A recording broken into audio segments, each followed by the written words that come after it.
ጽድቄ ነው ፍቅርህን መመስከሬ ጌታዬ አምላኬ እልሃለሁ ስጠራ ሳመልክህ እኖራለሁ እያለን እግዚአብሔርን እናመሰግነዋለን። ስንጠራው ስናመልከው እንድንኖር ይፍቀድልን። በቤቱ መቅደስ ይፍቀድልን እያመሰገንን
ይሆናል ማለት ነው። ምን አልኳችሁ? አይሰማኝም። ለእኛ ምን ይኖራል? እኛ አማኞች ነን። በሰማያዊ መንግስት ልንኖር ስፍራ የተዘጋጀልን፣ በምድር አጭር በሆነች ዕድሜያችን ላይ የበዛውን ዘመን እንድናሸመግል በሰማይ ላይ ባለሟልነት እንዲፈስልን እግዚአብሔር ከመቅደሱና ከቀራንዮ ያጨን ክርስቲያኖች ነው። ዳፋውንም አዳፋውንም እየተሻገርን ጋራውንና ሸንተረሩን አቋርጠን በምድር ከምናያት ሰማይ ምድር ይልቅ በምድር ከምናያት የምድር ክብር ይልቅ በሰማይ ያለውን ክብር ለምናፍቅ ለኛ እግዚአብሔር ብዙ ያዘጋጀልን ነገር አለ። እዛ ለመድረስ እሱንም ለመድረስ ለእኛ ለክርስቲያኖች ሊኖር የሚገባ ነገር አለና እነሱን የተወሰኑ ነገሮች አንስቼ በኔ በኩል ነው መርሃ ግብራችንን እናጠቃለው። እኛ ስንፈጠር ክርስቲያኖች ወይም እኛ ሰዎች ስንፈጠር አምላካችን እግዚአብሔር በመልኩ ይስራን እንደሱ ዓላማ እንድንኖርለት ይፈልግ እንጂ የሰውነታችንን ጥንት መሰረትና ግብር እኔ አምላክ ነኝ ብሎ በራሱ ጭልጥ ግርኝት አድርጎ ወስዶ ያበጃጀን የፈጠረን አለ። ምን ማለት ነው? እኛ የተፈጠርንበት ጥንት 8ኛው ማዕረግ ነው። መላእክትና የሰው ልጆች በመፈጠር እኩል ቢሆኑ በተፈጠሩበት ማዕረግ ግን የተለያዩ ናቸው። እንዴት ብለን ካሰብን እግዚአብሔር አምላካችን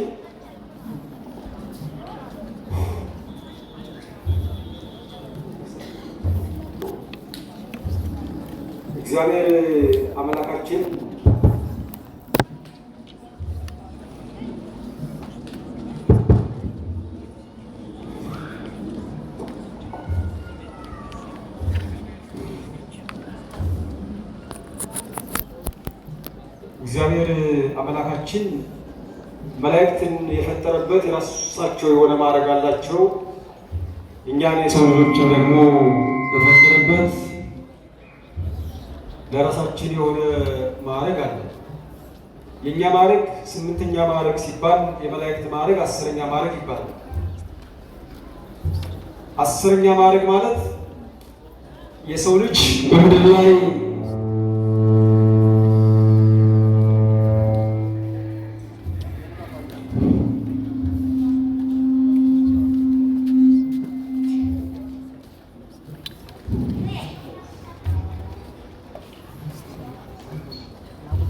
የሰው ልጅ የልቀቱ ጸጋ እግዚአብሔር የሚሰጠው ሀብት ጣራው 10 ነው።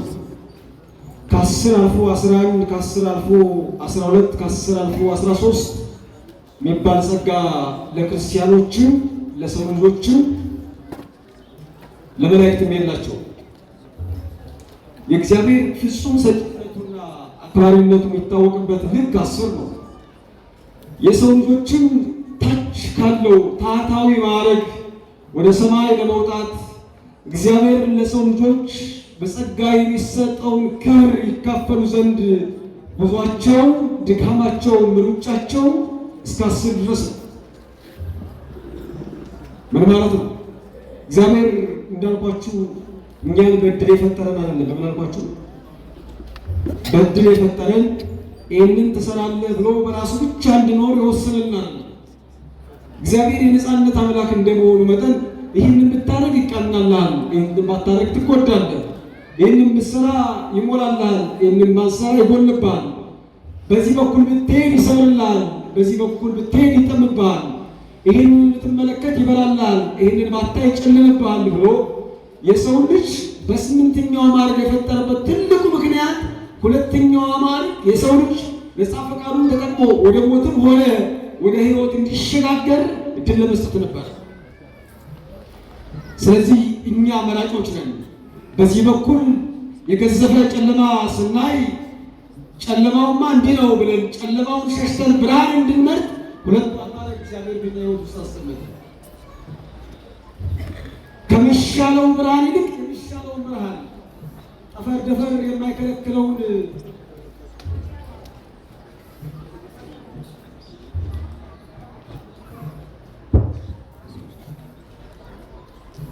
ደፈር የሚከለክለውን ጨለማ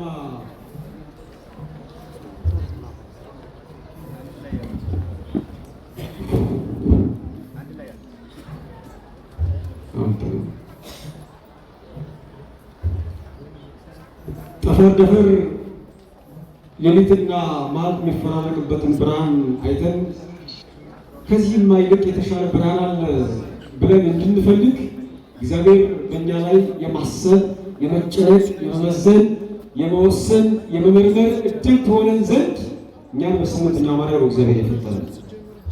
በስንተኛው ማዕረግ አልኳችሁ? በስምንተኛው ማዕረግ። ለምንድን ነው እግዚአብሔር 10 ላይ ጨርሶ እንደ መላእክት መጣር መጋር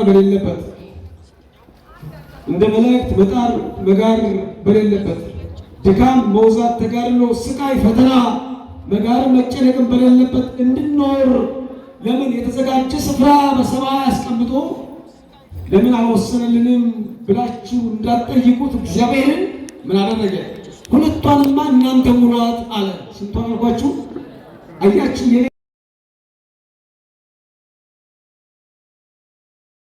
ከወሰነውም በኋላ ሁለቷ ግን የእናንተ ድርሻ ናት አለ።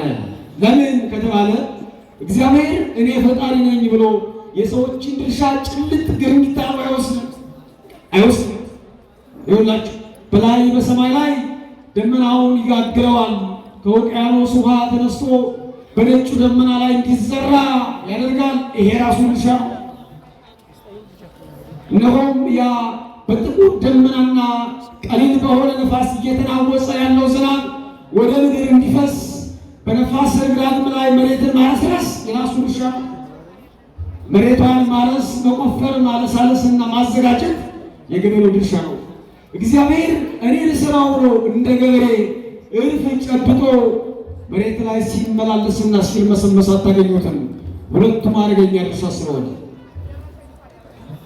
ስለዚህ እኛ ክርስቲያኖች ስንፈጠር የራሳችን የሆነ ሰዋዊ ክርስቲያናዊ ድርሻ አለን። እግዚአብሔር ደግሞ ለራሱ አምላካዊ የሆነ ድርሻ። እግዚአብሔር ፊት ለፊታችን ማዕዱን የዘረጋው ማዕዱን መዘርጋት፣ ሞሰቡን ማዘጋጀት፣ መስፋት፣ ፊት ለፊት ማስቀመጥ የኛ ድርሻ ነው።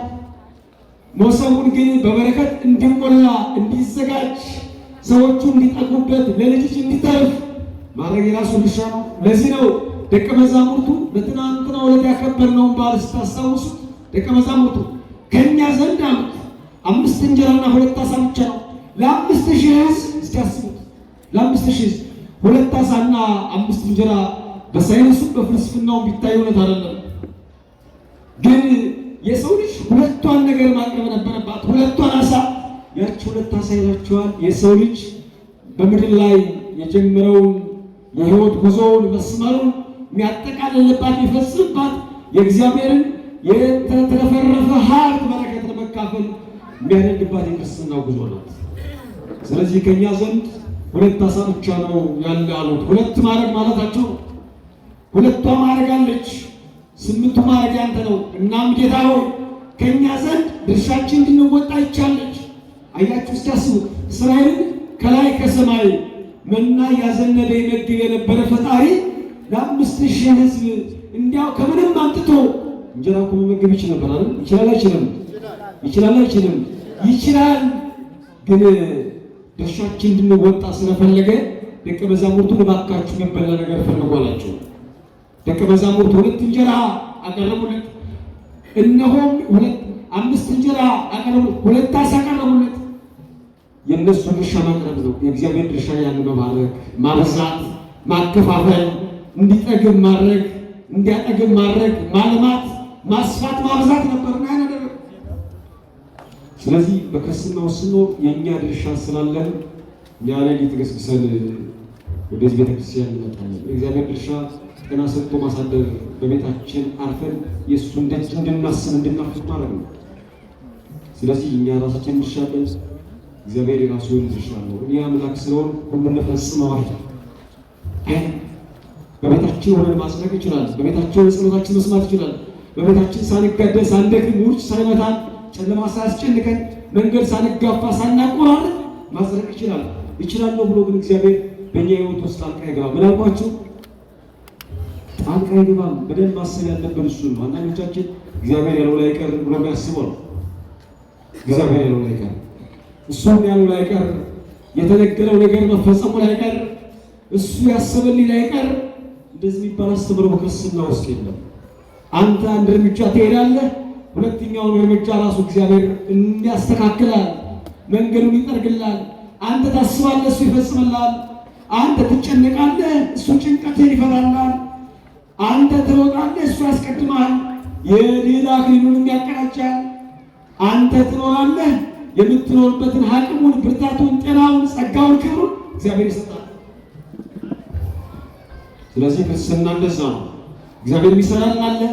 ልክ እንደ በርጤሜዎስን መንገድ ላይ ክርስቶስ አገኘውና በደረቅ ግንባር ላይ ዓይን ከፈጠረለት በኋላ ያን ዓይነ ስውር ሰው እንደዚህ አለው፣ አሁን አለ ሄደህ ሰሊሆም በምትባል መጠመቂያ ትታጠባለህ። እስኪ አስቡ፣ አንድን ዓይነ ስውር የሆነ ሰው መራመድን መሻገር የማይችል ሰርጎጥቋጣ በሆነችው የሰሊሆም መንገድ ላይ እንዲሄድ ማዘዝ እንደ ሰውኛ ስናስበው ይሄማ ጭካኔ ነው ልንል እንችላለን። ግን እግዚአብሔር አይዋሽም፣ እውነትም ትክክል ነውና የራሱ ድርሻ በእሱ ደረቅ ግንባር ላይ መፍጠር ነው። የበርጤሜዎስ ድርሻ ደግሞ በሰርጎጥቋጣው መንገድ መጓዝ ነው። ስለዚህ ጤሜዎስ አሁን በሰርጎጥቋጣው መንገድ ሲሻገር ሲሄድ ድርሻውን ይወጣል። እግዚአብሔር በደረቅ ግንባር ላይ ዓይን ሲፈጥር ድርሻውን ይወጣል። አያችሁ፣ ሁለት ወገኖች የሚፈጽሙት ነገር የሰውን ልጅ ለመንግስት ያበቀዋል ማለት ነው። ለዚህ ነው ቤተክርስቲያን ጹሙ ጸልዩ ብላ የምትናገር ክርስቶስ እንደ ጾመላት ስለማታውቃለህ። ጸልዩ ብላ ስትናገር ደብረ ዘይት ላይ በጌቴሴማኒ ስፍራ ላይ ወዙ እስኪንጠፈጠፍ የጸለየ ጌታ እንደሌለ ስለማታምን አይደለም። ይሄንን በደንብ ታምናለች። ነገር ግን ድርሻችንን መወጣት እንዲገባን ለማሳየት ቤተክርስቲያን በዚህ በኩል ትጋደላለች። ክርስቶስ በዛ በኩል የተጋደለችው ቤተክርስቲያን በር ከፍቶ ያስገባታል። ቤተክርስቲያን በዚህ በኩል የእሱን በር ታንኳኳ ልሳሰች፣ በዚህ በኩል በሩን ከፍቶ ነግሪ ብሎ ያስገባታል። በዚህ በኩል እሷ መከራን ትቀበላለች። በመከራ በኩል ያለፈች ቤተክርስቲያን በደስታ ልትኖር ይገባታልና የሰማዩን በር ከፍቶ ሊያሰማራ ዛሬም ከኔ ጋር በገነት ትኖራለች ሌላት እድል ፈንታ ጽዋ ታላትና ያን እስክታገኝ ድረስ እኛ የሰው ልጆች ቤተክርስቲያናችን በዚህ በኩል ድርሻዋን ትወጣለች፣ በዛ በኩል እግዚአብሔር ድርሻውን ይወጣል። ስለዚህ ድርሻ አለን። እግዚአብሔር አምላካችን ስለሆነ ስለፈጠረን ስላዘጋጀን ሁሉን ነገር እሱ ይስራው፣ ሁሉን ነገር እሱ ይሙላው፣ እሱ ይጨርሰው ብለን የምናምን ሰዎች አይደለም። ስለዚህ እንደዚህ ከሆነ ለእኛ ምን ይኖረን ነው ትልቁ ነገር። ምን አልኳችሁ? ለእኛ ምን ይኖረን? በአንደኛ ደረጃ ለእኛ ለክርስቲያኖች ሊኖረን የሚገባው ነገር ጽኑ የሆነ እምነት ነው። ምን አልኳችሁ? አይሰማኝም። ጽኑ የሆነ እምነት። አምላኬ ይህንን ጠይቄው ሊያሳካልኝ ይችላል። አቅምም ጉልበትም እሱ ጋር አለ። የኔ አምላክ ሁሉም ይቻለው አምላክ ነው። የኔን ችግር ለመፍታት፣ ቋጠሮዬን ለመፍታት፣ በደስታ ለማቆም፣ ንባዬን ለማበስ አቅም ከሱ ዘንድ አለ። እናም የኔ አምላክ ከሁሉ ይበልጣል። ሰማይን ያዘጋጀ ምድርን የመላ በሕያዋንና ሙታን በሆኑ ፍጥረታት ዘንድ ዛሬም ስሙም ሳይጎድል ክብሩም ዝቅ ሳይል የሚመለክ እውነተኛው ፈጣሪ እውነተኛው አምላክ እሱ የኔ ጌታ ነው ብሎ እግዚአብሔር በትክክል ማመን። ብዙ ጊዜ እኛ ክርስቲያኖች ነን እንጂ እግዚአብሔርን አናምነውም። እንዴት ብላችሁ ካሰባችሁ በብዙ ድካማችን በብዙ ችግራችን ጊዜ ከእግዚአብሔር ይልቅ የምናስቀድማቸው ነገሮች አሉ። ሰው ጓዳው ሲጎልበት ጓዳዬ የጎደለብኝ የሆነ አካል ንብረቴን ወስዶብኝ ነው፣ በረከት ከኔ ዘንድ የታጣው እግዚአብሔር ባይሰጠኝ ነው፣ ወይም ያኛው ነገር ስለዘገየብኝ ነው ብሎ ከማሰብ ይልቅ ችግሩን ሊፈታበት የሚችል መንገድ ሌላ የችግር መፍትሄ ይፈልጋል። ልክ እንደነ የዮናስ ወገኖች አብረው አንድ ጀልባ ላይ አንድ መርከብ ላይ የተሳፈሩት ምናልባት መርከቢቱ የምትናወሰው እኛ የተሸከምነው ዕቃ ስለከበዳት ነው ብለው እውነተኛውን ጌታ በጸሎት ከመጠየቅ ይልቅ በቅርባቸው የነበራቸው ወርቃቸውን፣ አልማዛቸውን፣ ቋጠሯቸውን ባህር ላይ ጥሎ ነበር። አንዳንዶቹ ፀሐይን፣ አንዳንዶቹ ጨረቃን፣ አንዳንዶቹ ከዋክብትን፣ አንዳንዶቹ ያመልኩት የነበረው ቁራውን ሳይቀር ያመልኩት ነበር። በደረሰው መጨረሻ ሰዓት የሄዱት ግን ወደ እግዚአብሔር ነው። የሰማይና የምድር ፈጣሪ እግዚአብሔር ሆይ ያለ ጊዜ ከመሞት ያለ ጊዜ ከሞት እባክህ ታደገን ብለው መፍትሄውን ያገኙት ግን ዘግይተው ነው። አማኝ ሁልጊዜም ቢሆን እግዚአብሔርን ያስቀድማል። ከእግዚአብሔር ዘንድ ጀምረን የምንቀጥለው ሕይወት ለእኛ ለክርስቲያኖች የመላ የሰፋ የተስተካከለ ነው። ልክ ከአንድ በስተግራ እንደተደረደረ ዜሮ፣ ከአንድ በስተግራ እልፍ ዜሮዎችን ብትደርድሩ ዋጋ የለውም። አንድን ግራ አድርጎ የሚደረደር ዜሮ ዋጋ የለውም። ከአንድ በስተቀኝ የሚሰለፍ ዜሮ ግን አንድን ብትሆን ዋጋ አላት። እግዚአብሔርን በሕይወታችን አንድ ብለን ስንጀምር፣ እሱን መነሻ ስናደርገው፣ እሱን በኩር ስናደርገው፣ እሱን የሕይወታችን ጅማሬ ስናደርገው ፍጻሜያችን ሊያምር እግዚአብሔር ራሱ ያዘጋጃል። ይህ ሆኖ ግን እምነት ነው። እንደምታውቁት አሁን በዓለም ላይ በጣም በቁጥር ከ42,000 በላይ ቤተ እምነቶች አሉ ይባላል። ስንት አልኳችሁ? ከ42,000 በላይ ቤተ እምነቶች። እኛ ኦርቶዶክሳውያን በዓለም አቀፍ ደረጃ በቁጥር ስንቀመጥ በዓለም አቀፍ 0.5% ነን። 1% እንኳን ለመሙላት ገና ግማሽ ሊቀረን። በዓለም ላይ ባሉ ቤተ እምነቶችና ሕዝቦች ዘንድ እንዲህ ስንታይና ስንዳሰስ መኖራችን ያጠራጥራል። እግዚአብሔር ብቻ አላችሁ ስለሚለን ዛሬም ስለሚጎበኘን እግዚአብሔር ከጥራት እንጂ ከቁጥር ጋር ጉዳዩ ስላልሆነ እንኖራለን እንጂ ለ1% እንኳን ማንነገር ነው። እንደዛ ነው። ግን የዓለም ሕዝብ ትናንት ከ16ኛው መቶ ክፍለ ዘመን ጀምሮ በተለያየ መልኩ እምነት አለኝ ፈጣሪን አመልካለሁ ብሎ ቢያስብ አሁን በአዲሱ ዘመን በአዲሱ ትውልድ ዘንድ ግን ፈጣሪን ማምለክና እግዚአብሔር በትክክል አምኖ አለ ብሎ መቀበል እሱ መከተል ግን በዓለም ዘንድ እየሸሸ ነው።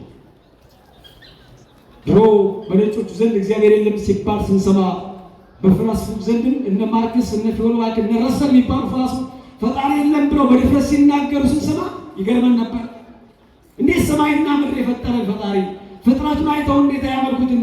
ራሳቸውን ተመልክተው እንዴት ፈጣሪን ያዩ ብለን እንዲጨነቅ እናስብ ነበረ።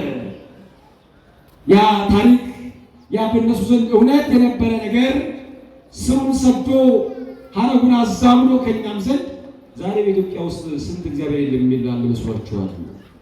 ያቺ የእግዚአብሔር ሀገር የምትባል በጥንት በጠዋቱ የራሷ ታሪክ፣ ማንነት፣ ክብር፣ ዝና፣ መከበር፣ ሞገስና ልዕልና በነበራት ሀገር ውስጥ እሱ ብቻ ማለት እጆቿን ወደ እግዚአብሔር ትዘረጋለች ተብሎ ቃል ኪዳን በተገባባት ስፍራ ውስጥ እንኳ ስንት ሰው አሁን እግዚአብሔር የለም ይላል መስላችሁ?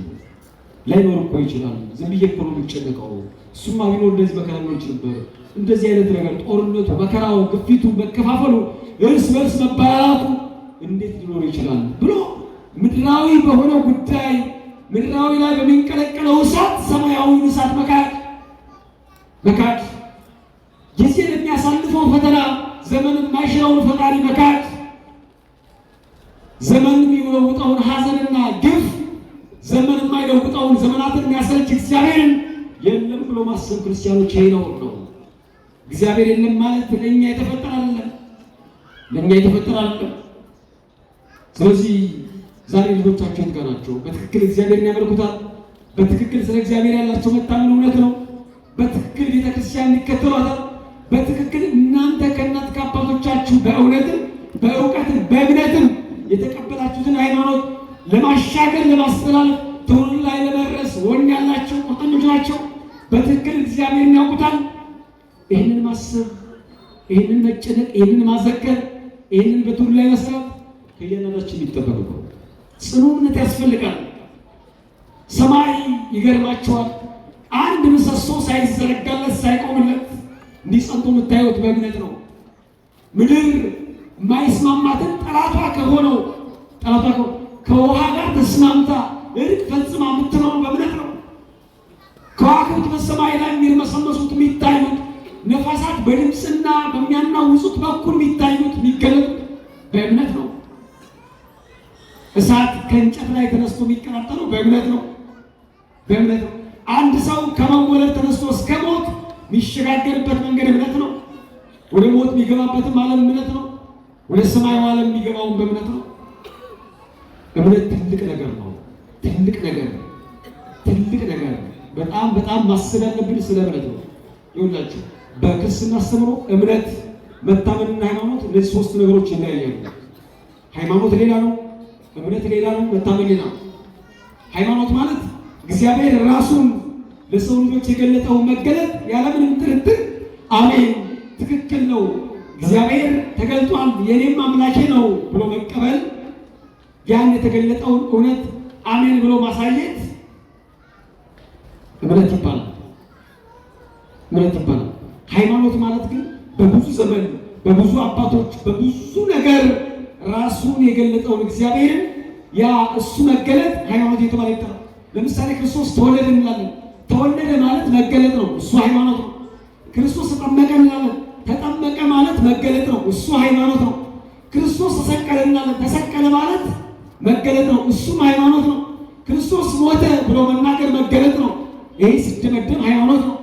እግዚአብሔር ዓለምን ከፈጠረ ዘመን ከተቆጠረ ጀምሮ በነበሩ ዘመናትና ጉዞዎች ሁሉ በአጠቃላይ በአባቶቻችን ዘንድ ያደረገው እውነትና ሀሳብ ያለኛ ለክርስቲያኖች ሃይማኖት እየተባለ ይጠራል። ሃይማኖት እየተባለ ይጠራል። ሃይማኖት።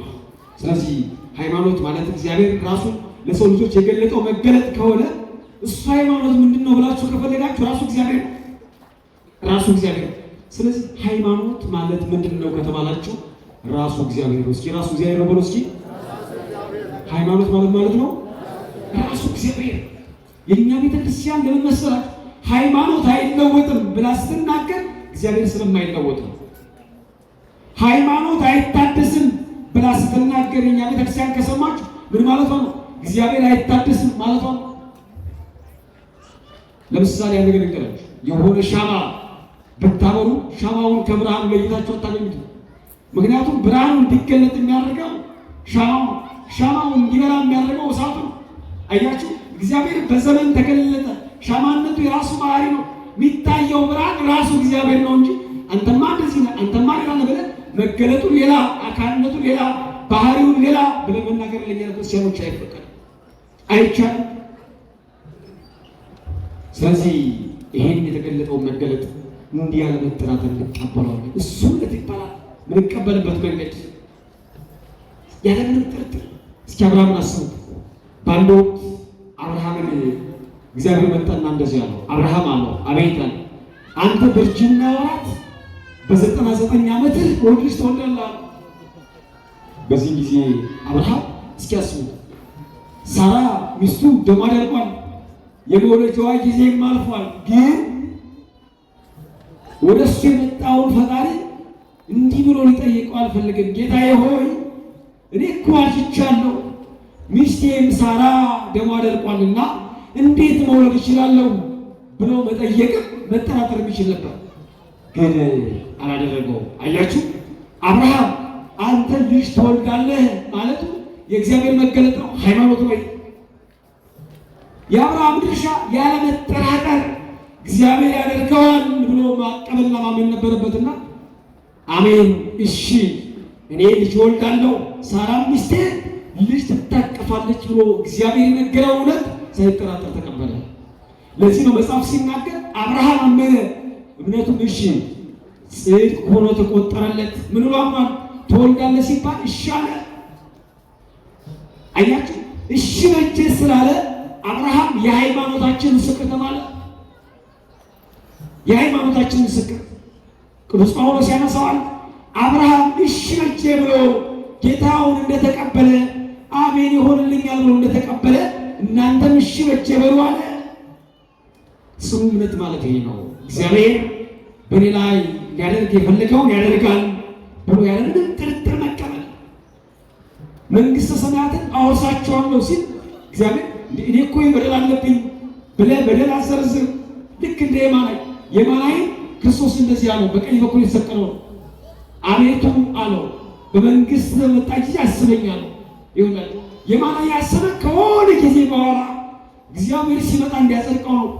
ለእግዚአብሔር ግን ዛሬ እንጂ ነገ ዋጋ የለውምና ነገ አይደለም ዛሬ አለው። ከኔ ጋር በገነት ትኖራለህ። ከማን ጋር ትኖራለህ? የማናይ ይሁንላችሁ። የማናይ ጌታዬ ሆይ እኔ ይሁን በግብፅ በረሃ ላይ እጄ ላይ ደም ያፈሰሱ ሰው የበደልኩ ድሃ ያስለቀስኩ ግፍ እጄ ላይ የሞላ በደለኛ ሰው ነኝ እና እንዴት ታጸድቀኛለህ? የእውነትህን ነው ብሎ ጌታውን አልተጠራጠረም። እሺ አለ። ክርስቶስ ደሙን በእጁ ማኅተም ላይ አስቀመጠለትና የማናይን ሰተት ብሎ ገነት ሊጠብቁ የነበሩ መላእክት ወስዶ የታተመ የክርስቶስን ደም ያለበትን እጅ ማሳየት ጀመረ። የማናዊ ወደ ገነት ገባ። አያችሁ፣ ያ እምነቱ ያ ጽኑ እምነቱ ገነት እንዲያወርሰው ምክንያቱ ሆኗል ማለት ነው። ስለዚህ እምነት ማለት የእግዚአብሔር መገለጥ በትክክል የምንቀበልበት መንገድ ነው። ስለዚህ ጽኑ እምነት ሊኖረን ይገባል። ጽኑ እምነት አምላካችን ላይ ምንም አይነት ጥርጣሬ አንዳንዴ ታውቃላችሁ ያለንባት ምድር ፈተና የበዛባት ናት። በትዳራችን በኩል እንፈተናለን፣ በልጅ በኩል እንፈተናለን፣ ለእኛ ባልናቸው በቅርብ ሰዎች በኩል እንፈተናለን፣ ለሃይማኖታችን አርአያ ናቸው ብለን ባሰብናቸው አባቶች ሳይቀር እንፈተናለን። እንጠለልባታለን፣ እናርፍባታለን፣ እንባችን ረጭተን ደስታን ቃርመባታለን ብለን በመጣንባት ቤተክርስቲያን እንኳ ሳይቀር እንፈተናለን። ግን በዛም በኩል ነፋስ ሲነፍስ፣ በዚህ በኩል ነፋስ ሲነፍስ፣ በዛም በኩል ጎርፍ ሲጥለቀለቅ በእምነት ላይ ግን ጸንቶ መቆም ጌታዬ ባይኖር ነው እንዲሆነው፣ ጌታዬ ቢረሳኝ ነው፣ አምላኬ ቢዘነጋኝ ነው፣ ቢኖርማ ይሄን ያደርግልኝ ነበር ብሎ በእግዚአብሔር ላይ ጊዜያዊ መከራን እንደ መገዳደሪያ ማቅረብ ለእኛ ለክርስቲያኖች አይገባም። ታውቃላችሁ የእኛ እናቶች ከእኛ ዘመን በፊት የነበሩ አባቶች እናቶች በእምነታቸው ምን ያክል ጠንካራዎች እንደሆኑ ስለ ሀገራቸው ፍቅር፣ ስለ ቤተክርስቲያናቸው ፍቅር ምን ያክል ልባቸው ውስጥ የሚንቀለቀል እሳት እንደነበር። ስለዚህ ያን እሳት ማነው ያጠፋው? ያንን የተቀጣጠለ ረመጨት ማነው ውሃ የጨመረበት? ያንን እሳቱ ወጋገኑ ለትውልድ ይደርስ አንድ ጊዜ ቀራንዮ ላይ የተለኮሰውን የእምነት እሳት ማነው መጥቶ ውሃ ሊቸልስበት የፈለገው? ስለዚህ ማጥራት፣ መለየት፣ ማስተዋል፣ እውነቱ የት ጋር ነው ማየት ከእኛ የሚጠበቅ ጉዳይ ነው። ስለዚህ ጽኑ እምነት እኛ ክርስቲያኖች ሊኖር ይገባ። ምናልኳችሁ አይሰማኝም ቤተክርስቲያናችሁ ላይ ጽኑ እምነት ይህ የምታዩትን ነገር ውጫው ውስጠው ፈተና እንደ መለኪያ ለማድረግ እግዚአብሔር አንተ አምላኬ ነህ ብሎ ማሰብ። እንደዛ ሰለስቱ ደቂቅ አስቧቸው፣ ፊት ለፊታቸው ላይ እሳት እየተቀጣጠለ ታላቁ ንጉሥ ነበልባሉ ወደ ላይ 46 ክንድ እንዲወጣ አርጎ ያነደደው ያቀጣጠለው እሳት ፊት ለፊታቸው እየተያዘ እሳት እየተመለከቱ እነሱ ግን ይሆናቸው አንተ ያቆምከው ምስል አንሰግድም ናውቀደንጾን እኮ ባያድነንም እንኳን እኛ በደል ኖሮብን ፈጣሪያችን ዝም ቢለን እንኳን ወደ እሳቱ ገብተን እርር እንኳን ብንል አንተ ያቆምከው ምስል ግን አንሰግድም። አያችሁ እሳት ውስጥ ሆኖ ፈጣሪ በትክክል ማየት መቀበል ባያደርግልኝም እንኳን በማሰብ ስለተሰለ ሊሆን ይችላል ሕይወት እንዲቃና ኑሮ እንዲሳካ ጉሮሮ እንዲሞላ ድካም እንዲበረታ ስለተንሳል እንችላለን። ባያደርግልኝም እንኳን ግን እግዚአብሔር አምላኬ ነው ብሎ ማሰብ አንድ ቀን ያደርግልኛል፣ አንድ ቀን ጉሮሮን ይሞላል፣ አንድ ቀን ያሳካዋል፣ አንድ ቀን የምሕረታችሁን ድጋፍ፣ አንድ ቀን የተዘጋውን በር እንደ ኃጢአተኛው ማርያም ሊከፍትልኝ ይችላል ብሎ መስማት ያስፈልጋል። በሁለተኛ ደረጃ ለእኛ ለክርስቲያኖች ምን ይሆን ከተባለ ኦርቶዶክሳዊ ዓላማ አይኖርም። ምን አልኳችሁ? ኦርቶዶክሳዊ ዓላማ ኦርቶዶክሳዊ ዓላማ እኛ ቅድም እንዳልኳችሁ ያለ ዓላማ የተፈጠርን አለ። ቤት ሰሪ አንድን ቤት ሰራው ሲያዘጋጀው ከውጭ ወራሪ፣ ከዝናብ፣ ከብርድ፣ ከብዙ ነገር ሊጠለልበት ሊከለልበት አንድ አናጺ ቤትን ይሰራል፣ ለሰውም ቤትን ይሰራል። እኛ የሆነ ቦታ ላይ ሄደን ልብስ ስንገዛ እርቃናችን ልንሸፍንበት ከቻል ልንደምቅበት ልናጌጥበት ነው። እንደዛ ነው። አንድ ሰው ትዳር ሲመሰርት ምናልባትም ፍላጎቱ ቤቱ ላይ ሰው ስለታጣበት ከሆነ ዓላማው ቤቱ ላይ ሰው እንዲኖርበት ሲወጣ ሲገባ በሩ እንዲከፈት አስበው ከሆነ ያን ያደርጋል። ገበሬም ቢሆን መሬትን የሚቆፍር የሚያለሰልስና የሚያርስ እንዲያው ማረስ መቆፈር ጭቃ ላይ ማዋል ከጎርፍ ጋር መታገል ማረስ ስላለበት አለ። መሬትን አለስልሶ አርሶ ዘር ዘርቶ አብቅሎ አጭሮ ጎተራውን ሞልቶ ዘመድ አዝማድ ሰብስቦ ሰንበቴ ማህበር ሊያጠጣ ሊደግስ ሊበላ እንዳይራብ እንዳይቸገር ቤቱ በሰላም እንዲቆምለት ነው። አያችሁ ምድራዊ ለሆነው ነገር እንኳ እኛ የሰው ልጆች ለምናደርገው ነገር ተርታ የሆነ ዓላማ አለን። እኛ ክርስቲያኖች ደግሞ እንዳልኳችሁ በምድር ላይ የምንቀር እንደ እንስሳት ነፍስ ተንከራተን ተንከላውሰን እንቀራለን። በሰማይ ቦታ ስፍራ የተለየ ስም፣ የተለየ ጸጋ፣ የተለየ ሀብት፣ የተለየ ዓለም የተዘጋጀልን እስካሁን ድረስ ለእኛ ለክርስቲያኖች ኦርቶዶክሳዊ የሆነ ዓላማ ሊኖረን ይገባል።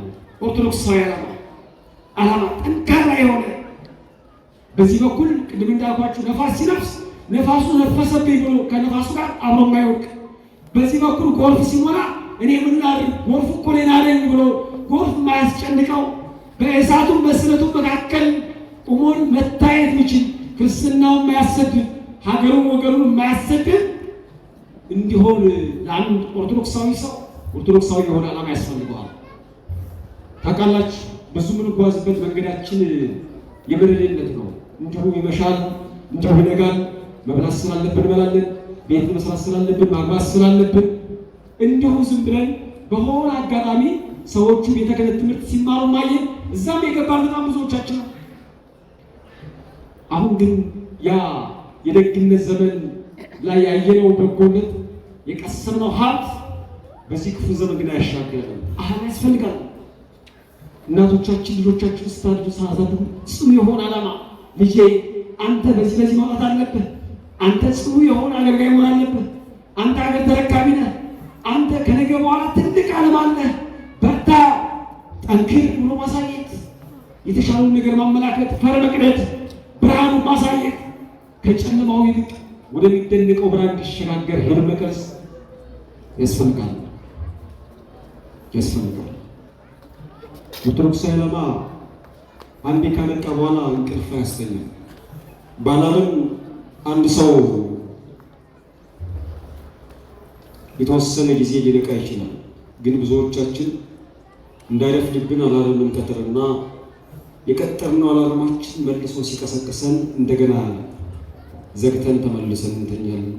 የሰው ልጅ ኦርቶዶክሳዊ ዓላማ ሲያነሳሳው ሲቀሰቅሰው ለዘላለም አይተኛም። አቡነ ገብረ መንፈስ ቅዱስ ለ562 ዘመን ያክል አስቡት። ዋዕየ ፀሐይ ያቃጠላቸው ልብስ ሳይለብሱ በጫካ ያን ያክል ዘመን በዓይናቸው ሽፋሽፍት ላይ እንቅልፍ ሳይርመሰመስ ያን ያክል ዘመን ለምን የቆየ ይመስላችኋል? አያችሁ፣ ጽኑ ዓላማ ሲኖራችሁ ዋዕየ ፀሐይ ለሚታያችሁ ከፀሐይ በላይ የሚደንቅና ክብር ያለው አማናዊ ፀሐይ ክርስቶስ ነው እና አባ ስምዖን ዘአምድ ለ42 ዘመን ያክል በአንድ ምሰሶ ላይ ቆመው እንቅልፍ ሳይመጣቸው ሳያንቀላፉ ዘወትር ለዓለምና ለቤተ ክርስቲያን እንደጸለዩ ለምን ወደ ሰማይ የተሻገሩ ይመስላችኋል? ጽኑ ዓላማ ስላላቸው እኮ። ሕፃኑ ቂርቆስን በዛ በለጋ ዕድሜው የ3 ዓመት ልጅ ሆኖ እኔ ክርስቲያን ነኝ ብሎ ስለ ክርስትናው እንዲመሰክር ከሕይወት ይልቅ ሞትን እንዲቀድምና እንዲመርጥ የተነሳሳበት ድል ምክንያቱ ሁሉ ታውቃላችሁ? ጽኑ ዓላማ ስላለው እኮ። አያችሁ፣ አንድ ብላቴና ሕፃን ንጉሱን እንዲያሸንፈው እንዲያረደው እንዲያንቀጠቅጠው እሱ ብቻ አይደለም። ዛሬም ያን የበጎነት ሀረጉን እየመዘዝ ከራሳችን ሕይወት ጋር እያላመድ እያጋባን እያዋህን እንድንጠቅሰው ለምን እንዲሆነ ካላችሁ ጽኑ ዓላማ ስላለው። ጽኑ ዓላማ ያስፈልጋል። ዓላማ ያስፈልጋል። መለየት አለብን። እኔ ለምንድን ነው የምኖረው? እስከ መቼ ነው የምኖረው? ማንም ያኖረኝ? መዳረሻዬ ምንድን ነው? እኔ ለዚህ ቤተክርስቲያን ለምንድን ነው የምኖርላት? ለምንድን ነው ማህተብ ያሰርኩት? ለምንድን ነው የምቆርበው? ለምን ነው የማስቀድሰው? ለምን ነው ጠዋት የመጣሁት? ለምን ነው ሁሌ የምመላለሰው? ስለዚህ እነዚህ መጠይቆችን ዘወትር ሁሌ ለሌላችን መንገር ዓላማ ጥሩ ነው። ገብቷችኋል? ዙሪያችንን የከበቡ ዝናዎችና ገንዘቦች እንዳይሰብሩን ዝቅ እንዳያደርጉን የክርስትናውን ማማለቂያ ምድር ላይ እንዳንቆጣቆጥ ከሚያደርጉ ነገሮች አንዱ ጽኑ ዓላማ ሲኖራችሁ ይሆናችሁ አትረሱትም። በትንሽ ነገር በትንሽ ጣር ክርስትናችሁ በትንሽ ምድር ላይ በምታገኙ ዝነኛዋ የሆነች መንግስተ ሰማያት ተዘነጉ አንዳችሁ አትፈልጉም። በረላም በመጽሐፉ ላይ እንደዚህ ይላል። አንድ መንገደኛ ሰው በአንድ ጫካ ውስጥ እየተጓዘ ባለበት ሰዓት ድንገት ቀን እየመሸበት ፀሐይ የጨለመችበት ብርሃን እየተሰወረበት እንደመጣ ሲመለከት ወደ ማደሪያዬ ልድረስ ብሎ ሩጫውን ይጀምራል ይላል። በረላም ነው እንደዛ ነው። ይህ መንገደኛ እየተጓዘ ባለበት ሰዓት ቅድም እንዳልኳችሁ ቀኑ እየመሸ እየጨለመ ፀሐይዋ ወደ ምዕራብ እየተዘቀዘቀች ስትሄድ ቀኑማ መሸብኝ ጨለመብኝ ብሎ ይህ ሰው እየተጨነቀ አሁንም እየሮጠ እየጣደፈ ባለበት ሰዓት ዞር ሲል በአጋጣሚ አንድ ትልቅ አንበሳ አፉን ከፍቶ እግዚአብሔር የሚበላውን ምግብ አዘጋጅቶልኛል ብሎ ያንን ሰው ሊሰብርና ሊበላ በኋላው እየጣደፈም እየሮጠም ወደዚህ ሰው እየተከተለ እንደሆነ ይህ ሰው ሲመለከት አሃ ጌታዬ ለካን በዚህ ቀን በዚህ ጫካ እንዲሄድ ያደረገኝ ለአንበሳ ቀለብ ያደርገኝ ነው እና ምን አደረግኩ ፈጣሪ እና ለዚህ ነበር ያመጣኝ ለዚህ ነበር ቀኑን ያስመሸብኝ ዋ እያለ እያማረረ አሁን ይሮጣል። አንበሳው እየቀረበው ሰውየው እየሮጠ አንበሳው እየቀረበው ሰውየው እየሮጠ ጥቂት ሲቀራቸው አንበሳውና ሰውየው ሊገናኙ ይህ ሰው ራሴን ለአንበሳ ሰጥቼ አይኖቼ እያዩ አጥንቴ ሲሰበር ከማይ ከመመለከት ራሴን ወደ ጥልቅ ገደል ወረውራለሁ ብሎ ይጓዝበት በነበረው ስፍራ ላይ አንድ ጥልቅ ገደል ሲመለከት ራሱ ወደ ገደል ይወረውራል ይላል ቅዱስ በረላ። በዚህ ጊዜ ሰውየው ከታላቁ አፋፍ ላይ ራሱ ወደ ገደል ሲወረውር በዛች ገደል ላይ እግዚአብሔር ያን ሰው እንዲቀበል ምክንያት ያደረጋት አንዲት ቅጠሏ የለመለመ ይህ ቅርንጫፎቿ በዙሪያ ሁሉ ቸፈፍ ያለ ሰውየውን ልትቀበል አቅምም ጉልበትም ያላት ማይሰበሩ ማይገነጣጠሉ ቅርንጫፎች ያሏት እዛች ዛፍ ላይ ያ ሰው ይሄድና ይወድቅባታል። ይህ ሰው እንደዚህ አለ፣ አሃ ጌታዬ ሆይ ለካስ እንዲህ እንድሮጥ ባለመሳም እንድፈተን ያደረከኝ የተሻለ ስፍራ ላይ ስላዘጋጀ ነው። ቀኑ ስለጨለመብኝ ነው ለካ። በእናችን ላይ እግዚአብሔር እንደዛ ነው። የሆነ ጊዜ በኋላ የሚከተለን ክፉ ስም በኋላ እየተከተለ የእኛን ዱካ ለማጥፋት የሚጠራው ያ ክፉ ጠላት መዳረሻችን የሚያደርገው የተሻለ ስፍራ ላይ ነው። በብዙ ጠላቶቻቸው ተገፍተው ከሀገር የተሰደዱ ሰዎች ዛሬ ላይ በሀብት ዝና ላይ ወጥተው ሀገር ሲረዱ ቤተክርስቲያን ሲያግዙ የድሆችን እንባ ሲያብሱ አላያችሁ? የሆነ ጊዜ የተገፉ ሰዎች ዛሬ ተገፍተው እንኳን ማይጥሉ የብረት ምሰሶ ሆነው የጠነከሩ ሰዎች ታገኛላችሁ። እንዲያውም በክርስትና ውስጥ ይገርማችኋል፣ መገፋታችሁ የበለጠ እንጠነክር። እንደዛ ነው እንዴ? ዛፉን ለምን ይመስላችኋል ንፋስ የሚያወዛውዘው? ዛፉን ንፋስ ሲያወዛውዘው ለዛፉ ሁለት ጥቅም ይሰጠዋል። አንደኛ ዛፉ በጊዜው በወቅቱና በዘመኑ ፍሬውን እንዲያፈራ ያ ንፋስ ዘወትር ያወዛወዘዋል፣ ያላገዋል፣ ከግራ ወደ ቀኝ ያስጨንቀዋል። ሊያፈራ ዛፉ ይገባዋልና በንፋስ መገፋቱ የግድ ነው። አንድን ዛፍ እስኪያመጣችሁ ቤት ውስጥ አስቀምጡት፣ ንፋስ የማይገባበት እንዴት ሊያፈራ ይችላል? አይችልም። ንፋስ ይሆናችሁ ዛፍን እንዲያፈራ የሚያደርገው እሱ በንፋስ ያልተገፋና ያልተወዛወዘ አንድ ዛፍ ፍሬ ሊያፈራ ይችላል። እግዚአብሔር ይሆናችሁ ፈተናዎችን አምጥቶ ህይወታችሁን ቤታችሁን ካስጨነቀ ምናልባት በዛ ውስጥ ከእናንተ መካከል የሚጠብቀው ፍሬ አለ ማለት ነው። የሚጠብቀው ፍሬ አለ። በሌላ በኩል ዛፍ በነፋስ ሲወዛወዝ ይጠነከራል። አንድ ዛፍ እስኪያስቡት ይሆናችሁ በዛም የሆነ አካል ሳይደግፈው ለብዙ ዘመናት ያክል ቆሞ ላይ ወጥቶ ያን ያክል ዘመናት ፀሐይ እየተፈራረቀበት ዝናብ እየወረደበት ጎርፍ ስሩን እየወረበረው ለምን የማይወድቅ ይመስላችኋል? ነፋስ ስለሚያጠነክረው ነው። አያችሁ፣ ነፋስ ዛፍን ሁሌ የሚያጠነክር አንድ ዛፍ ቀጥሎ የሚቆመው አይደለም። ነፋስ ይውላችሁ እኛም እንኳን የቆምነው ነፋስ ስላለ እኔ ነፋስ ባልስም ብታፈን ነፋስ ወደ እኔ ባይመጣ እናንተ ጋር ባይመጣ አይደርስ ትቆማላችሁ። ማንም ይቆም የለም። አያችሁ፣ ለመቆም ለመጠንከር በነፋስ መገፋት አለበት ዛፍ። እግዚአብሔር አምላካችን ይሆናችሁ ብቸኛ አንዲት ልጁ ቤተክርስቲያንን በነፋስ ፈተናና መከራ ውስጥ ሁሌም የሚያወዛውዛት እንድትወድቅ ከጠላቶች ጋር ስለተሰለፈ ሳይሆን እንድትጠነክር ስለሚፈልግ ነው። ሊያጠነክራት ሊያበረታት ነው። እና ይህ ሰው ለካስ ሊያመለክታይ ነው፣ ለካስ የተሻለ ስፍራ እግዚአብሔር ለኔ ሊያዘጋጅ ነው ብሎ አሰበ።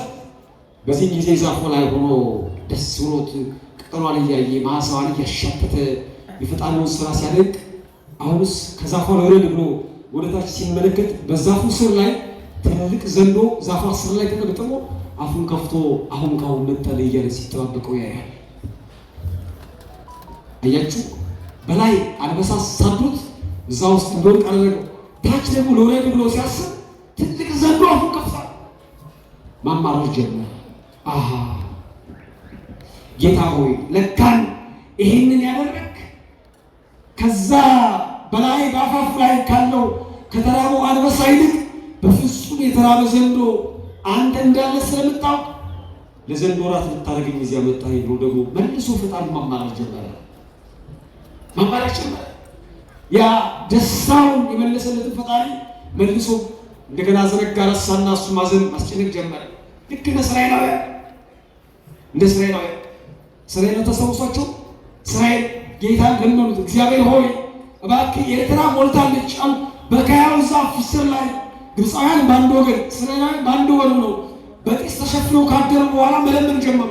ጌታ ሆይ ግብፃውያን የፈረሳቸው ቆጢ ይሰማናል፣ መምክሮና ማኩን ያስጨንቋቸዋል፣ የእነሱን ግፍና መከራ በእኛ ላይ ማሳለፍ ይፈልጋሉ። እናም እባክህን ኤርትራን አሻግረን እባክህ እንድንሻገር እርዳን አሉት። እንደሚያሻግራቸው ቃል ኪዳን ገባላቸውና በሙሴ በኩል ኤርትራን ሲያሻግራቸው ማመስገን ጀመሩ። ጌታዬ ሆይ አንተ የእስራኤል አምላክ የዓለማት ፈጣሪ ሁሉ ክብርና ምስጋና ለአንተ ይገባል ብለው ይኸውላችሁ የምስጋና የመዝሙር ውሃ የመዝሙር ማጥፊቱ ላይ ማፍሰስ ጀመሩ። እነ ማርያም እልል ብለው ማመስገን ጀመሩ። ከበሯቸው መጡ። በዚህም ጊዜ ደግሞ አዳምጡ። ልልታ በኋላ እሺ፣ በሌሎችን ላይ በኋላ እናገራለሁ ነገር። ከዛ እስራኤላውያን አሁን ማስቡት አንሻገረው ብሎ ያሰቡትን ኤርትራን ከተሻገሩ በኋላ አመሰገኑ። ጥቂት ከተሻገሩ በኋላ እንቅፋቱ ማይ ፀሐዩ ሲያስጨንቃቸው እንዲህ ማለት ጀመሩ። አሃ ጌታ ለካ ኤርትራን ያሻገረን ለእንቅፋትና ለማይ ፀሐይ አሳልፎ ሊሰጠን ነው አሉ። ያመሰገኑትን ፈጣሪ የዘመሩበት አንደበታቸው አሁን ሳይወድ የመቱበት ያገለገሉበት የዘመሩበት ከበሯቸው ከትከሻቸው ሳይወድ ማማረር ጀመሩ። እንደገና እግዚአብሔር በላይ በሰማይ የሚጋርዳቸው ደመና፣ በፊት ለፊታቸው መንገድ የሚጠርግላቸው ደመና፣ እንቅፋት እንዳይመታቸው ደመና ሲያነጥፉላቸው ማመስገን ጀመሩ። ጌታ ሆይ ደመናው ተነጠፈ፣ ደመናው ተዘረጋ፣ ጠራጁ ተስተካከለ እና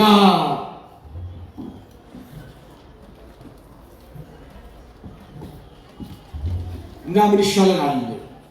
እባክህ የምንበላውን ማዘጋጀትን አሉት። አሁን የሚበሉትን መና ማዝነብ ጀመረ። እግዚአብሔር ይገርማቸዋል። እስከ 6ኛው ጉዞ ድረስ የእስራኤል አጠቃላይ ጉዟቸው 43 ጉዞ ይባላል። ስንት አልኳችሁ? ስንት? እስከ ዮርዳኖስ ድረስ የሄዱበት ጉዟቸው ሲደመር 43። በ6ኛው ጉዞ ላይ እንዲህ ማለት ጀመሩ። ጌታ ሆይ አንተ የምታዘንብልን መና ይጣፍጣል፣ በጣም ያምራል፣ ለሰውነታችን ተስማምቷል። ምነው ያን ያክል ዘመን የግብፅ ዱባን እንድንበላ ፈረድክብን? ምነው ቀድሞ አላወጣህንም አሉት። እንደገና ሄደው መጨረሻ ላይ ያመሰገኑትን ፈጣሪ በ13ኛው ጉዟቸው ላይ ሙሴን አንድ ጥያቄ ጠየቁት። ሙሴ ሆይ አሉት። አቤት። እግዚአብሔር አምላካችን የሚያክል ዘመን መና ዝንቦልናል፣ አሁን ግን መናው ሰለቸን፣ እባክህ ምግብ ይቀይርልን አሉት። ምኑ ሰለቸን አልኳቸው? ምኑ ሰለቸን? መናው ሰለቸን፣ መናው መሰለቸን እና እባክህ ይቀይርልን ንገርልን አሉት። ሙሴ አንገቱን ደፍቶ ጌታው እንዴት ይጠይቅ? አንድ ቀን ግን ወደ ደብረ ሲና ወጣና እንዲህ አለው፣ ጌታ ሆይ ለዚህ ሕዝብ የሚሻለውን ነገር አዘጋጅተሃል፣ ይህ ሕዝብ ግን መናው ሰለቸኝ እያለ ነው፣ ምን ይሻላል አለው። ሙሴ አንተ ወደ ጓዳ ተመለስ፣ አሁን ለዚህ ሕዝብ ያደርጋለሁ አለ። ከላይ ከሰማይ ገርማቸው እግዚአብሔር እንዳል የተቆረጠ ስጋ ቅዳሜ ዕለት ማዝረብ ጀመረ። ሙሴ አላቸው፣ እነሆ ለእናንተ ዛሬ ስጋ ይዘንብላችኋልና ዓርብ ዕለት ለቅዳሜ ቀን ሁሉ የሚሆናችሁ ስጋ አስገቡ ጓዳችሁ፣ አሁን ስጋችሁን ትበላላችሁ፣ እግዚአብሔር መሻታችሁን ፈጽሞላችኋል አላቸው። ደስ አላቸው። እስራኤላውያን ዓርብ ጠዋት 3 ሰዓት ተነስተው ከሰማይ የሚዘንበውን ሥጋ በደመና ላይ የተቀመጠውን በውርጭ ላይ የሰፈረውን ሥጋ እየታቀፉ እየተሸክሙ ወደ ጓዳቸው መግባት ጀመሩ። ይህንን ሥጋ ለ14 ቀን ከበሉ በኋላ እንደገና አዲስ ነገር አመጡ። ሌላ አዲስ ነገር ምን ማለት ጀመሩ መሰላችሁ? ወደ ሙሴና ሙሴ አሉ ሽማግሌዎች እኮ ናቸው።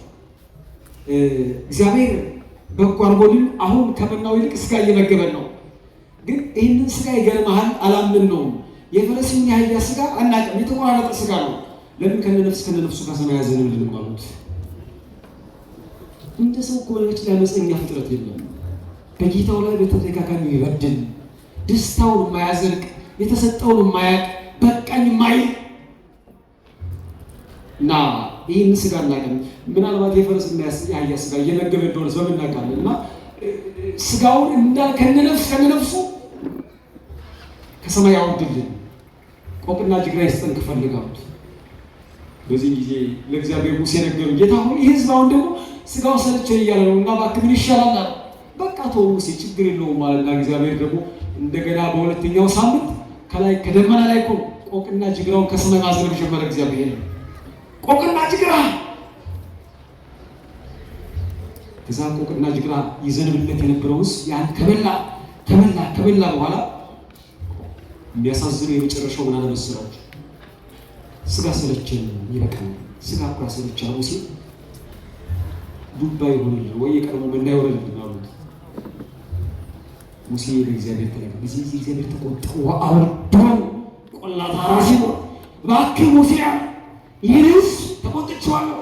ሐራሲሞን ወደሚባል በረሃዎች በዛ ነዘንባብ ተነስቶ እግር ይንደፈው እልፍ እስራኤላውያን እንደ ሻሽ ተነጥፈው እንደ ቅጠል ረግፈው በዛ ይቆማሉ። ሙሴ ያን ሕዝብ ወደዛ ስፍራ ወሰደው። ስንት ቁጥር የሌላቸው እስራኤላውያን እንደ ሻሽ ተነጥፈው እንደ ቅጠል ረግፈው ምድረ በዳ ላይ ቀሩ። አያችሁ እግዚአብሔር የሚሰጠን ነገር አሜን ብሎ መቀበል ትክክል ነገር አሜን ብሎ መቀበል። ጌታዬ ሆይ ከኔ ዓላማ ይልቅ ያንተ ዓላማ ይሻላል፣ እኔ የመረጥኩት ነገር ትክክል አይደለም ብሎ ማሰብ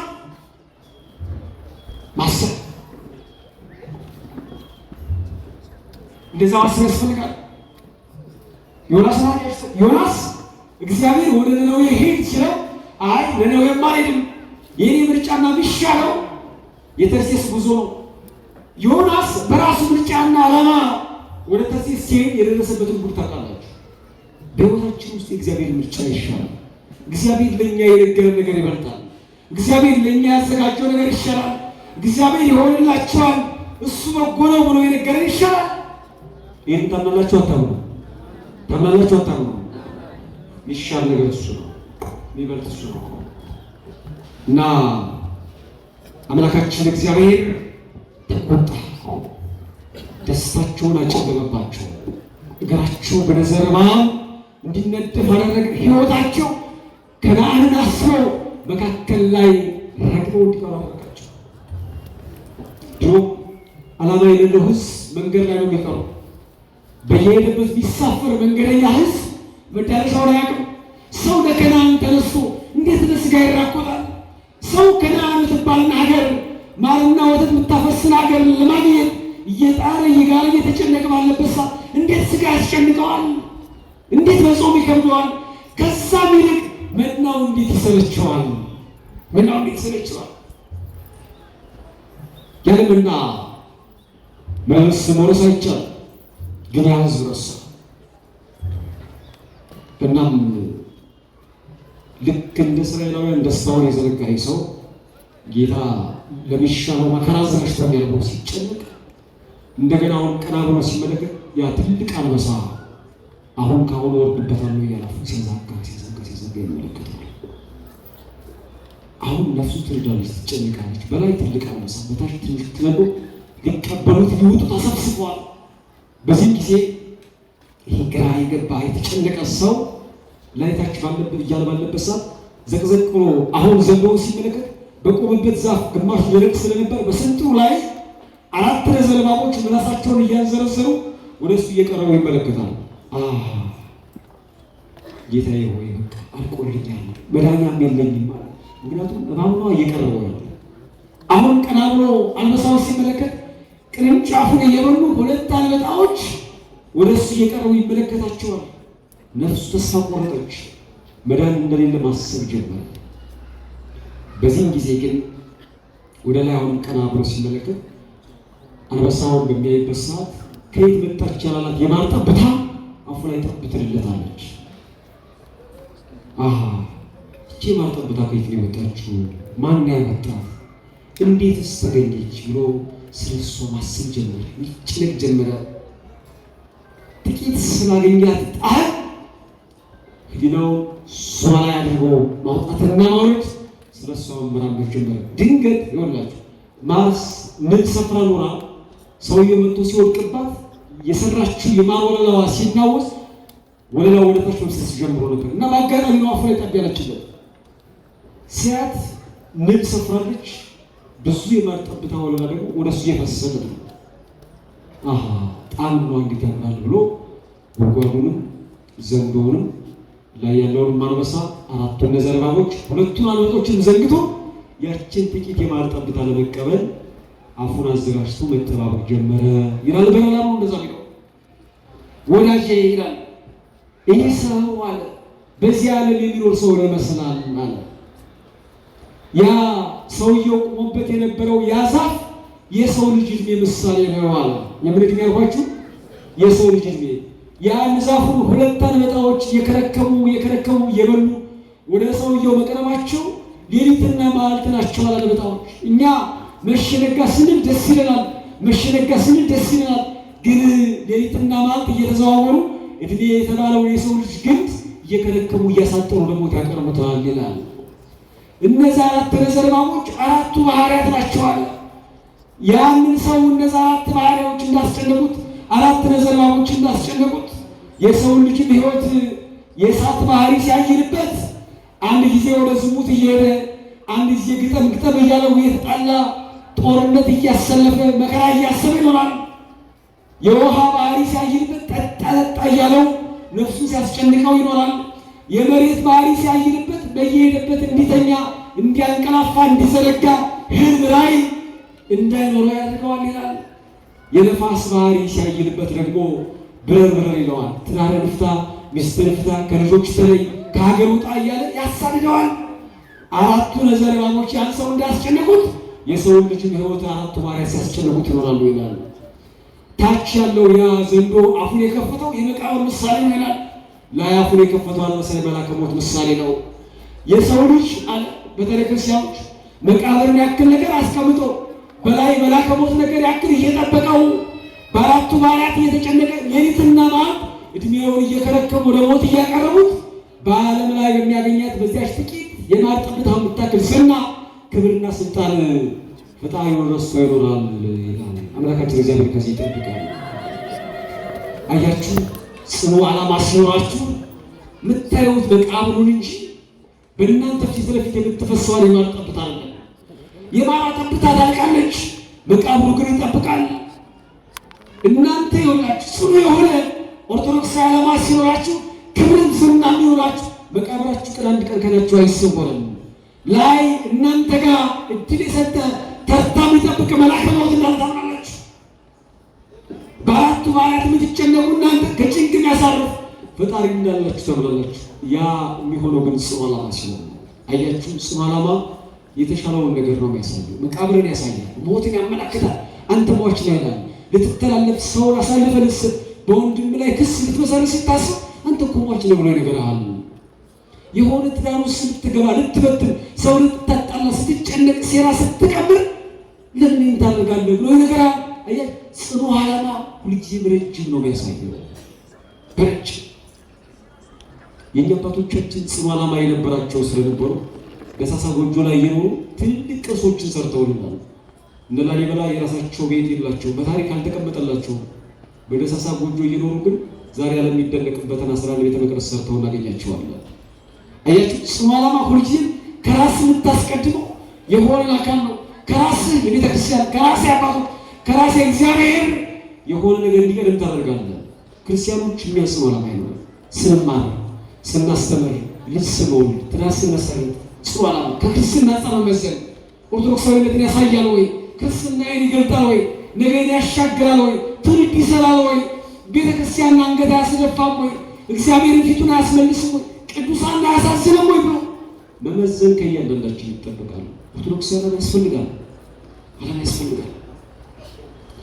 ዓላማ ሲኖራችሁ ጽኑ ዓላማ የሆነ እየተሻገራላችሁ። አየሽ ሙሴ ጽኑ ዓላማ የነበረው መሪ ስለነበረ እሱ ናባው ተራራ ላይ ሲቀር ዓላማው ባይፈጸምም ዓላማው የሚፈጽምለት ኢያሱን ግን አስነስቷል። ስለዚህ እኛ ጽኑ ዓላማ ያስፈልገናል። ስለዚህ ኢያሱ እንዲያሻግረን ሙሴ ቢያልፍ እንኳን ሙሴ መቃብር ላይ ሆነን የመዘመር ዕድል ባይኖረንም እንኳን ኢያሱ ግን ምድረ ርስት እንደሚያሻገር ማመን እሱ ያስፈልጋል። ስለዚህ ከዛሬ ጀምሮ ማሰብ ምንድን ነው የምሰራው? ትክክል ነው ወይ? ቆርብ ያለው ወይ? ንስሐ ገብቻለሁ ወይ? ሰው አሁን ለምንድን ነው መቆረብ የሚጨነቀው? የሚፈራው እድሜያቸው በጣም ሄደው ነጭና ጥቁር ፀጉር ከተቀላቀለ በኋላ ስለሆነ ሰው የመላክ ሞትን ያክል ለምንድን ነው የሚፈራው? ሰው ዓላማ ከሌለው ጥቂቱ ነገር ያስፈራዋል። በጨለማ ውስጥ የሚኖር ሰው ደግሞ ይገርማቸዋል። መንገድ ላይ የተቀመጠው ድንጋዩ ጫካው ሙሉ ነፍስ ያለው የሚናከስ የሚበላው ነው የሚመስለው። ሰው ዓላማ ከሌለው በጨለማ ውስጥ እንደሚመሰል ሰው ነው። ስለዚህ ሊያስፈራው ይችላል። ስጋው ደግሞ ሲበላ ያስጨንቀዋል። እንዴ ሚስቴ ቀድማ ከሞተች ታስሬ ነው ወይ ብሎ ያስባል። የራሱን ሕይወት እያሰረዘመ ሚስቱ እንደምትሞትበት ያስባል። ሌላ ስለሚመሰረተው ትዳር ያስባል። ሌላ ስለምትሰራው ሕይወት ታስባለች። ጽኑ ዓላማ እሱ አይደለም። መሻገር መጋፈጥን ማለፍን በትክክል መኖርን ነው የሚያሳየው። በሶስተኛ ደረጃ ለእኛ ክርስቲያኖች የሚሆን ካልን በመጨረሻ ህብረት ይኖራል። ምን ይሆናል አልኳችሁ? መንፈሳዊ የሆነ ህብረት የሚያስተሳስር የሚያገናኝ በመኑ ከካህናቱ ጋር የሚያስተባብር እንደዛ የሚያስፈልገው የእኛ ድነታችን በህብረት ሆኗል። የግላዊ ድነት፣ የግል አዳኝ፣ የግል መንግስት ሰማያት፣ የግል ቤተክርስቲያን፣ የግል ካህን፣ የግል ቄስ፣ የግል ክህነት፣ የግል ጭነት የሚባል ነገር የለም። እያንዳንዱ ነገር ህብረታዊ ነው። ስለዚህ በህብረት መስራት ህብረታዊ የሆነ ነገር ያሸንፋል። ጉንዳን ባህር ለመሻገር ህብረት ካልፈጠረች ብቻዋን ከሆነች ውሃው ይወስዳታል። አያችሁ ጥቁን ረጅሙን ባህር ልትሻገር ስትፈልግ ደካማ የሆነውን እግሯን ደካማ ከሆነ ጓደኛዋ ጋር ነው የምታገናኘው። እያንዳንዳችን በብቸኝነት ደካማ ልንሆን እንችላለን። ብቸኝነት ለማንም አይመችም። በእያንዳንዱ መተሳሰብ፣ መገናኘት፣ መተሳሰብ፣ በጋራ መቆም ለእኛ ለክርስቲያኖች ሊኖረን የሚገባ ነገር ነው። በጋራ ቁመን በጋራ መኖር መንግስት እንዲኖር ሰው እግዚአብሔር ይፍቀድልን። እግዚአብሔር ይስጥልን።